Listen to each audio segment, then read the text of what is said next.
Et maintenant, je laisse avec plaisir ma place à Sergi, notre pasteur, qui va nous faire découvrir le message de ce matin. Merci.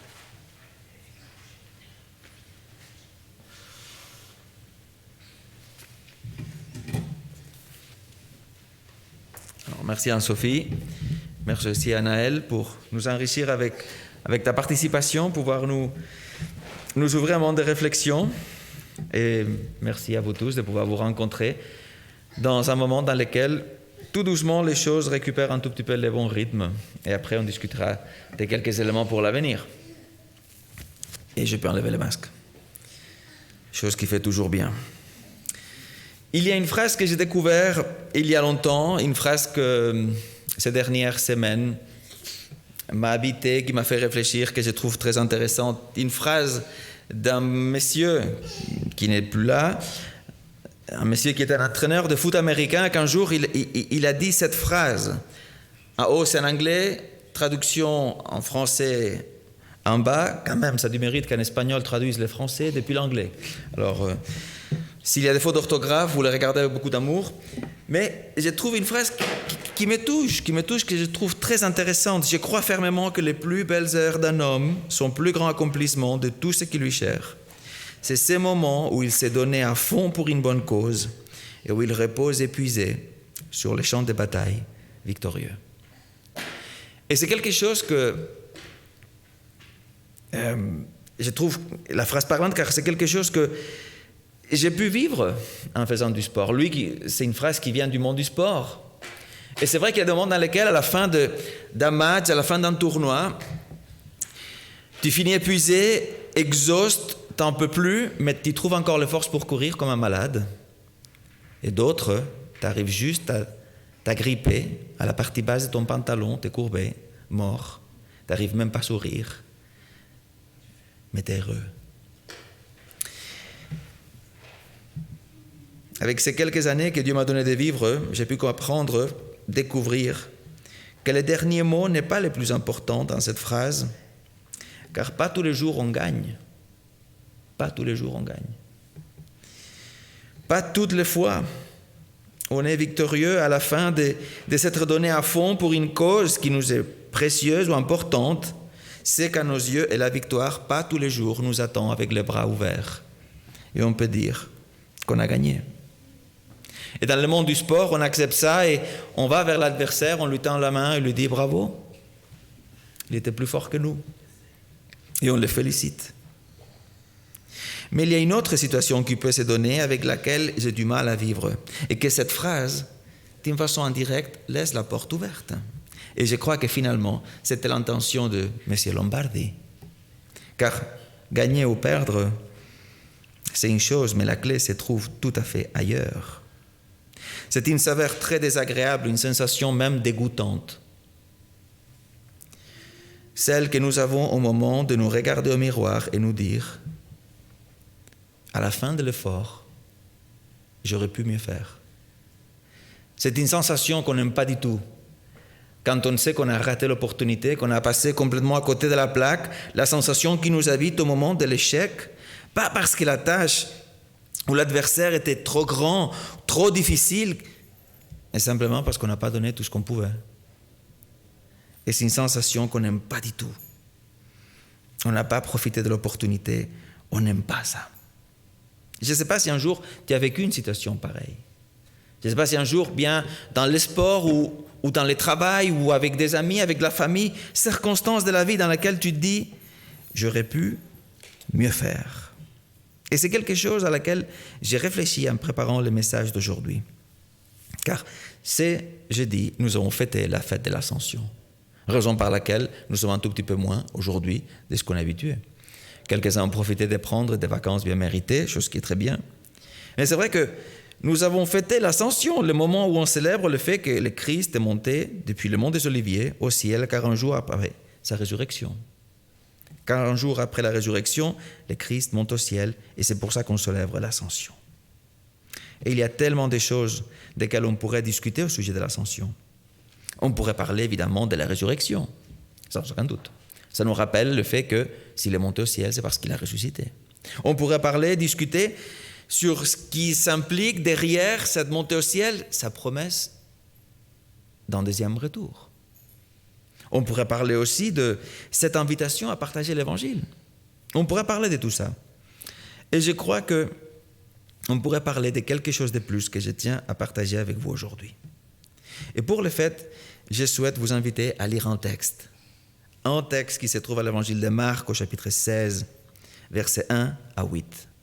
Il y a un texte qui dit ainsi. Lorsque le sabbat fut passé, Marie-Madeleine, Marie, mère de Jacques et Salomé achetèrent des aromates afin d'aller embaumer Jésus. Les premiers jours de la semaine, elles se rendirent à la tombe très tôt au lever du soleil. Elles disaient entre elles, « Qui nous roulera la pierre de l'entrée du tombeau ?» Elles levèrent les yeux et s'aperçurent que la pierre, qui était très grande, avait été roulée. Elles entrèrent dans le tombeau, virent un jeune homme assis à droite vêtu d'une robe blanche, et elles furent épouvantées. Il leur dit, « Ne vous épouvantez pas. Vous cherchez Jésus de Nazareth, le crucifié. Il est ressuscité. Il n'est pas ici. Voici l'endroit où on l'avait disposé. Mais allez dire à ses disciples et à Pierre qu'il vous précède en Galilée.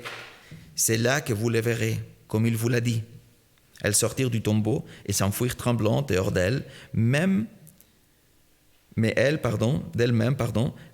ne dit rien à personne à cause de leur effroi. Rien de nouveau dans les textes. Mais quand même, en même temps, à mes yeux, c'est un récit assez surprenant. Ces trois femmes qui vont, d'une façon tellement passionnée, d'une façon tellement importante pour elles, finir d'embaumer le corps du Christ. Car la proximité entre le moment dans lequel le Christ est mort et le début du sabbat ne leur a pas permis de préparer le corps de la meilleure des façons. Elles veulent faire de son mieux. Elles se sentent engagées à le faire, sans se rendre compte, avant de se mettre en chemin, que quand même il y a une sacrée pierre qu'il va falloir faire quelque chose avec. Et c'est pendant les chemins qu'elles se rendent compte, qu'elles se disent, qu'est-ce qu'on fera de cette pierre? Trouvera-t-on quelqu'un qui puisse la... Elles ont été tellement touchées par la vie de Jésus. Elles ont été tellement touchées pour ce qu'elles ont pu voir, vivre avec lui, que sa mort l'emporte sur tous les messages que le Christ aurait pu donner au sujet de sa résurrection. Et ce n'est pas seulement elle. Ses disciples, tous ceux qui suivaient le Christ, personne ne s'attendait à l'inimaginable. Ces jeunes hommes vêtus d'une robe blanche va leur dire cette phrase. Vous cherchez Jésus de Nazareth, le crucifié. Il est ressuscité. Il n'est pas ici. Voici l'endroit où on l'avait déposé. Allez dire à ses disciples et à Pierre qu'il vous précède en Galilée. C'est là que vous le verrez comme il vous l'a dit. Et pour moi, c'est tellement beau de lire ces textes et l'enchaîner avec celui qui vient après. Car c'est le plus beau, ces deux textes. Elle sort du tombeau, elle s'enfuit toute tremblante hors d'elle, et elles ne disent rien à cause de leur effroi. Les deux versets me parlent très particulièrement à moi. Vous savez, quand ce matin, j'ai eu l'opportunité de voir Anaël qui arrivait et chaque fois, j'ai vu la même chose quand je vois des musiciens ou bien quand il y a quelqu'un qui prend l'orgue ou d'autres instruments. Je suis complètement émerveillé. Je trouve magnifique les gens qui font la musique. Je me rappelle tout au début du confinement, le jour que Denise, qui joue la flûte, elle m'a dit « Étant donné qu'on ne peut pas jouer à la flûte, j'ai appris à jouer à la sitar. » Pour moi, c'était comme si on me disait qu'au bout de 2-3 semaines, on avait appris à parler l'allemand. Complètement dépassé mes compétences. Incroyable! Je trouve magnifique. Vous, comme les autres jeunes qui ont venu du COV, je dois vous dire que, et je crois que nous sommes vraiment reconnaissants en tant qu'Église de pouvoir vous écouter, d'ouvrir les portes, de pouvoir vivre un moment joli comme celui que vous nous avez donné, qui nous permet de nous ouvrir un moment de réflexion, de recueillement. C'est quelque chose de très joli. Et pour nous, en tant que chrétiens, quand on peut être témoin de la beauté, ce qui nous rappelle, c'est celui qu'on croit qui est derrière la beauté, celui qui inspire cette beauté. Et c'est quelque chose, qu'on le veuille ou pas, qui nous rapproche de notre Seigneur. Moi, je vous disais, je suis très admiratif. En français, vous dites que vous jouez le piano, vous utilisez le verbe « jouer » pour ces gestes que je trouve magnifiques, comme vous avez fait, comme Damaris a fait, d'utiliser un instrument pour faire de la musique.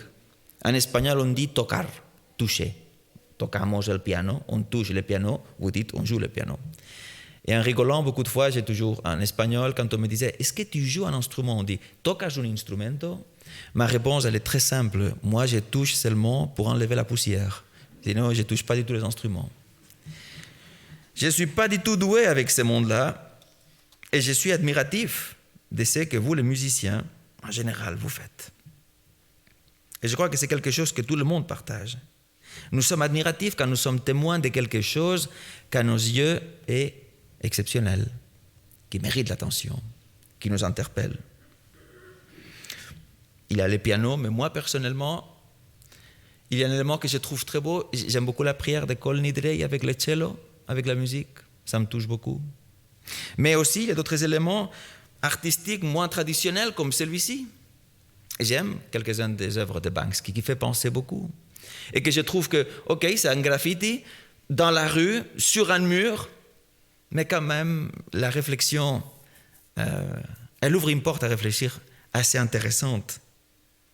Je trouve que c'est exceptionnel qu'il y a 50 ans, il y a plus de 50 ans, si on s'arrête à penser, avant que je suis né, un homme marchait sur la Lune. Et c'est quelque chose qui m'émerveille. C'est quelque chose qui me surprend, comme il y a quelques semaines, on a réussi à faire voler un petit hélicoptère depuis la Terre sur Mars. Chose que je trouve incroyable. Et peut-être on se dira, oui, mais ça ne change en rien la vie sur Terre. Tout à fait. Mais je trouve quand même extraordinaire et admiratif. Comme pour moi, c'est exceptionnel, à mes yeux, que pendant le temps que je prends à énoncer cette phrase, un homme a été capable de parcourir 100 mètres. Tout simplement. 9 secondes 58. Ce sont des choses dans lesquelles, des fois, nous, en tant que spectateurs, on se sent privilégiés. On n'est que spectateurs, rien de plus. Mais quand on voit quelque chose d'extraordinaire, quand on voit quelque chose de merveilleux, quelque chose qui nous surprend, qui nous inspire, quand nous réalisons l'exceptionnel, même le fait d'être témoin nous émerveille. Et j'aimerais te demander de faire un exercice pour un moment. Juste de fermer les yeux, un moment. On l'a fait tout au fait. Anne-Sophie nous l'a dit au début, mais fermez les yeux, essayez de vous rappeler pour un instant, quelle est la dernière fois dans laquelle tu as été émerveillé ou surpris pour quelque chose de bon. Peut-être tu as été témoin de l'exceptionnel, témoin présentiel ou à travers les médias.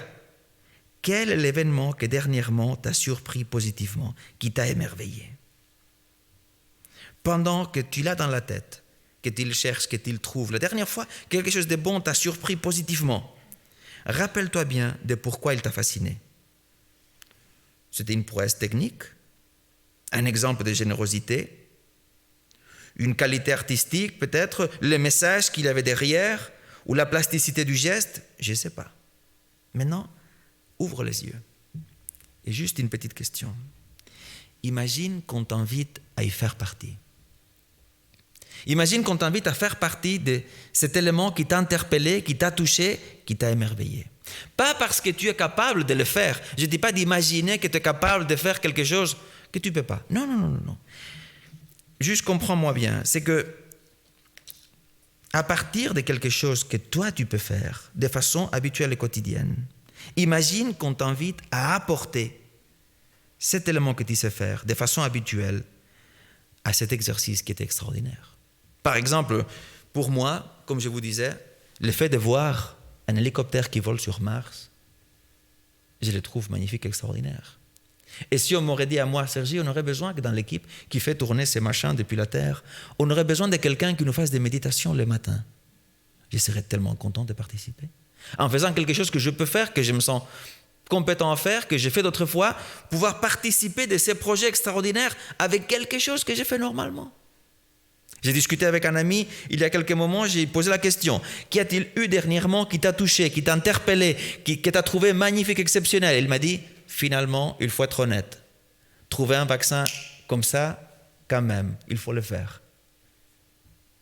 Une année, et on avait déjà une réponse quand normalement ça prend beaucoup de temps.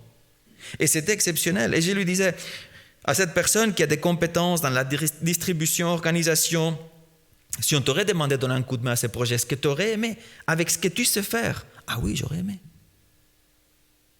J'ai discuté avec quelqu'un d'autre et je lui posais la même question. Elle me disait, moi j'étais surprise pour ce que j'ai entendu dans les nouvelles dernièrement. Ces groupes, les CIR, en Inde, qui ont mis à disposition des temples pour faire des hôpitaux. On ne trouve pas de l'oxygène, mais eux ils sont débrouillés tous ensemble pour mettre de l'argent, trouver de l'oxygène et faire les kilomètres qu'il faudra pour les distribuer aux personnes qui en ont besoin, en plus d'accueillir et faire de ces églises des hôpitaux.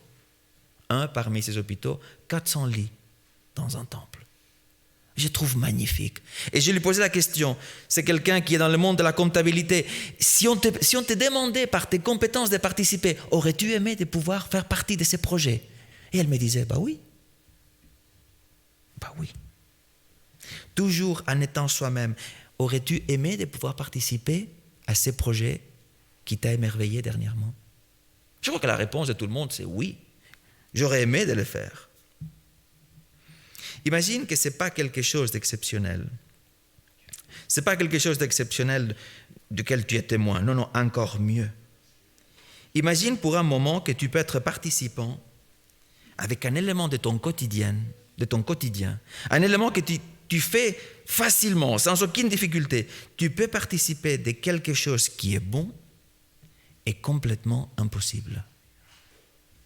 Quelque chose de bon et impossible. Non seulement que personne n'a fait, mais que personne ne peut faire. Aimerais-tu participer? Ben, je crois que oui. Moi, j'aimerais participer à quelque chose qui est bon, quelque chose qui nous émerveille, en étant soi-même, même si de base c'est impossible. Et je crois que tout le monde aimerait y participer, n'est-ce pas? Et je reviens à cette phrase de Vince Lombardi, celle qu'on a vue tout au début. Comment on vivrait si on avait l'opportunité de le faire et on ne le faisait pas? Comment on vivrait si on avait l'opportunité de participer à quelque chose d'extraordinaire, de merveilleux, qui inspire la population, qui inspire l'humanité, qui était impossible, que c'est impossible, et juste par nonchalance, juste, on a l'opportunité et on dit non, je ne fais pas. Comment on le vivrait? Comment on vivrait? Simplement parce qu'on n'a pas envie d'arriver jusqu'au bout. Comment? Parce qu'on vivrait le fait de non, je ne l'ai pas fait parce que je ne lui ai pas donné importance, parce que j'ai raté l'opportunité, parce que je ne me suis pas donné à fond pour le faire. Comment on le vivrait? Comment on vivrait avec cette opportunité unique et perdue? J'ai pensé beaucoup à cette question cette semaine en lisant les passages, car finalement c'est de ça que les passages ils parlent, ni plus ni moins. Ces femmes, elles avaient été témoins des gestes, des paroles et des moments extraordinaires de la vie et le ministère du Christ. Et en ces jours-là, les jours de la résurrection, non seulement elles sont témoins de l'impossible, mais elles sont invitées à y participer. Elles sont invitées à y participer, à aller dire à ses disciples et à Pierre qu'il vous précède en Galilée. C'est là que vous le verrez comme il vous l'a dit. Les personnages du récit sont invités à parler, à dire. Pas besoin d'apporter un nouveau message. Il n'y a rien de nouveau. Il vous précède en Galilée. Il nous dit le texte. C'est là que vous le verrez comme il vous l'a dit. Rien de nouveau. Ce n'est pas un message que les gens doivent douter si c'est vrai ou pas vrai. C'est quelque chose de nouveau qu'on n'avait jamais entendu. Mais non. Le Christ l'avait dit dans le chapitre 14, verset 28. Une fois ressuscité, je vous précéderai en Galilée. Un chapitre et demi avant ces moments-là. Le Christ avait déjà donné le message. Il fallait juste les rappeler à ceux et celles qu'il avait déjà entendus. L'opportunité est donnée de participer à l'impossible. La mort a été vaincue. Le crucifié a gardé sa parole.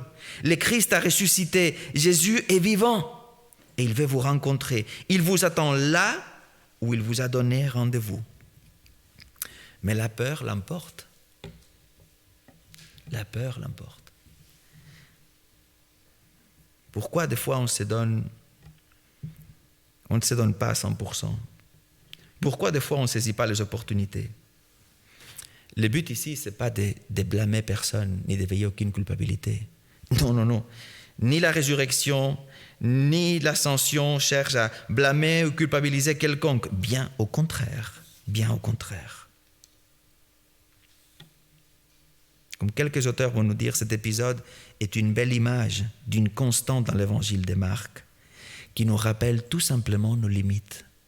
Et il y a une leçon très belle avec cette histoire. Par 3 fois au moins, dans l'évangile de Marc, on va voir répéter la même structure.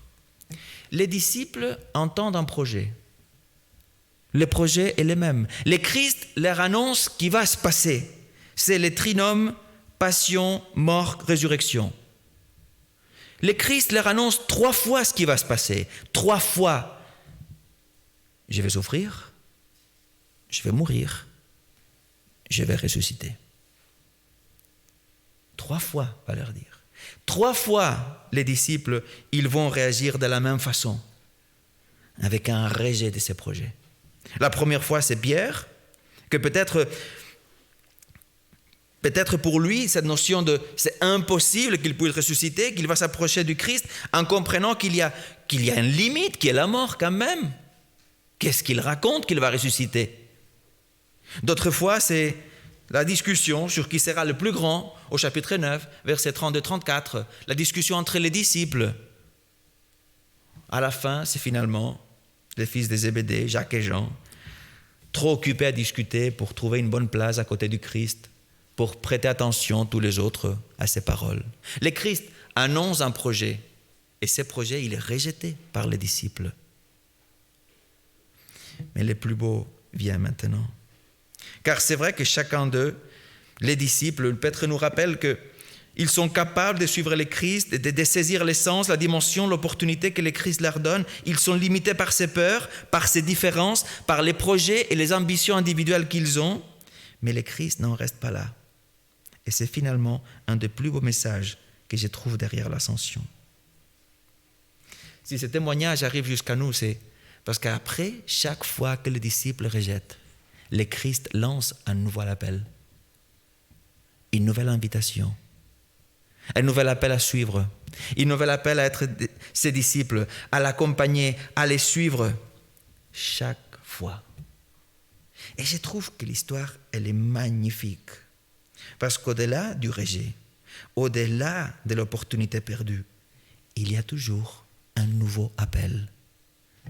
Toujours. Et les premiers chrétiens nous ont laissé ces magnifiques enseignements. Ce ne sont pas nos limites qui définissent notre relation avec Jésus, mais sa capacité à faire l'impossible, à accomplir l'impossible. Et cette histoire nous permet de les vivre à nous en étant témoins à partager ces messages. On s'identifie avec ces dames. On s'identifie avec les dames du verset 7 qui reçoit ces projets. Allez dire. Et des fois, on s'identifie avec ces dames que, de peur, on se tait. Des fois, c'est la peur. Des fois, c'est une autre excuse. Mais des fois, il y a un projet qui s'annonce à nous et finalement, on le rejette, on ne le réalise pas. Je ne sais pas si un jour, tu as raté une opportunité en tant que disciple.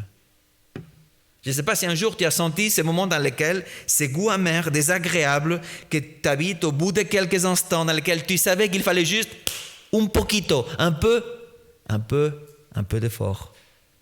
Pues non, on ne l'a pas fait. Je ne sais pas si un jour, tu as été témoin de l'exceptionnel, de l'impossible et silence. La bonne nouvelle, c'est que ça peut passer. Mais avec le Christ, être disciple de ses maîtres, répondre à l'appel de Jésus et les suivre, c'est vraiment extraordinaire, car il ne s'arrête pas sur nos limites. Le Christ a prévu qu'il peut y avoir des moments comme celui-ci, où on garde silence quand on aurait pu témoigner, où ce n'est pas nécessaire qu'on fasse quelque chose d'exceptionnel ni d'impossible, seulement faire ce que nous savons faire.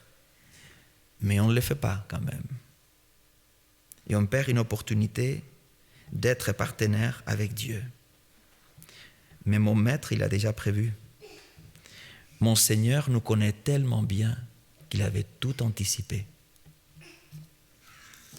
Et il lance un nouveau appel. À chaque fois que nous avons besoin d'une nouvelle opportunité, il lance toujours un nouvel appel. Et dans le récit d'aujourd'hui se trouve cette opportunité au cœur même de l'appel. On se retrouve en Galilée, dit le Christ. On se retrouve en Galilée. Rendez-vous au lieu où tout a commencé. C'est en Galilée que vous êtes devenus mes disciples et moi votre maître. Chaque fois que vous avez besoin d'une nouvelle opportunité, rappelez-vous de qui nous sommes. Vous, moi, nous sommes ses disciples et lui, il est notre maître. Rendez-vous en Galilée. En lisant ces textes, on peut entendre le Christ nous dire « Si tu crois que tu as raté une opportunité avec moi, on se retrouve là où tu es devenu ce que tu es et tu seras pour toujours. Mon disciple. » Aujourd'hui, on pourrait parler beaucoup de choses quand on pense à l'ascension, à des belles journées de vacances, un petit week-end long qu'on peut profiter. On pourrait discuter de la résurrection, on pourrait discuter de cette promesse qui nous invite de retrouver le Christ un jour. Mais j'aimerais aussi vous inviter à rappeler ces principes fondamentaux et que ces femmes incarnent très bien. Peut-être elles ont gardé silence un moment, mais elles aussi, elles sont allées à Galilée. Elles aussi, elles ont récupéré cette identité d'être les disciples du Christ, car finalement, elles ont pu rendre témoignage. Et si aujourd'hui, on a l'évangile de Marc tel qu'il est, c'est parce qu'elles ont pu partager et parler un moment venu. Alors, peu importe les chemins, les opportunités qu'on croit qu'on a ratées, les moments dans lesquels on se dit « j'aurais pu faire », on peut toujours remercier le Seigneur qu'avec lui, on aura toujours une nouvelle opportunité pour être ce que nous sommes aujourd'hui et pour toujours, ses disciples. Que Dieu vous garde et bon sabbat.